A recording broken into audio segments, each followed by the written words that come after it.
Well, next I want to explain some more about the subgroup and about distortion and clipping and master faders. Now, master faders, we always get to some precious, the master fader. It's the main fader in the mixing board where all the elements go into. But in this case right now, we did subgroups, so we sent some kick, snares, and hi-hats into another fader, which was our drum mix, and then all that plus the inserts on the drum mix track or drum effects track were sent to the drum mix track. And now that was one main fader used to control everything, as we see right here. Now, sometimes I'm doing a mix and I need to have a kick drum louder.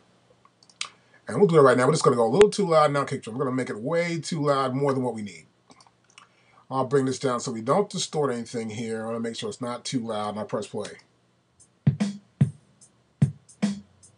Now you see it's clipping right there, it's happening right there. Now I may want to, let's see, I'm going to suspend groups right now. Let's turn this up a little bit more.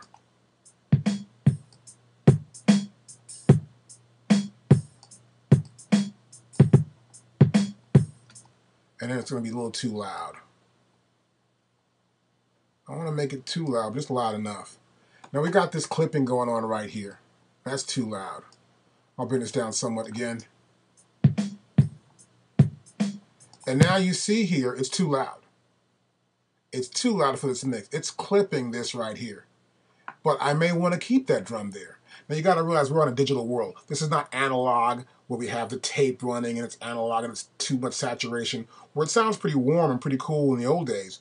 But this is the new era where we have, in this new era, we have a computer, working in this computer in the box mixing on a computer. And so what we have to do now is that we have to realize that we are dealing with bits. Now, when you go to know what your bit depth for your session is, you want to know what that is. You go to session, and we go here to session or press Command 2, and you'll see the bit depth. The bit depth for the session right now is just 16-bit. So what happens here, this is going up too loud. It's forcing too much bit data to come out there. It's maximizing it, and it's just way too much for it. It's way louder than what it should be for this particular track. And it's too loud here, as you can see right here, for my drum mix. So I can press play again. See, I can just hit right here, and it goes, but you see it comes right back. And you may want that drum that loud, or maybe you want everything else to be that loud. You may have other elements to be up loud as well. And you may want to have it that loud. Here's a way that we use the master fader to fix that. Now, you see it's too loud like that. But what I'll do here, I'll select the drum mix track. I'll go to track, I'll go to new. Move this over here, we can see it better. I'll select stereo and I'll select not auxiliary, but master fader. And with stereo, just want one track. And here it is right here.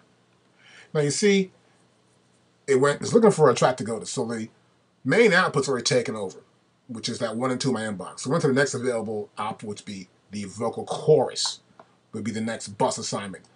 But what I want to do now is I want to send it to the drum mix.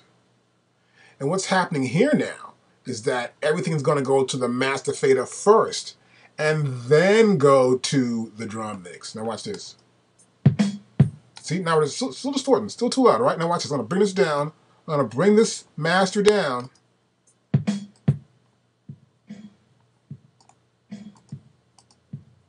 See that? I'm controlling it now.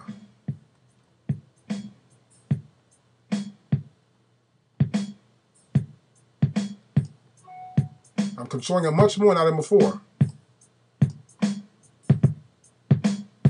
I got it right to almost the peak here. See that? Now that drum is still too loud. This is obviously, I don't want to really have it this way. But I'm just trying to show you through this little lesson here that if you do have some elements that are too loud, they're not really distorting here, they're just clipping in the track. We are in a digital world, so just clipping. In order to stop that, we will make a master. I will make a master, I tend to do this all the time. And then I can keep what the client wants.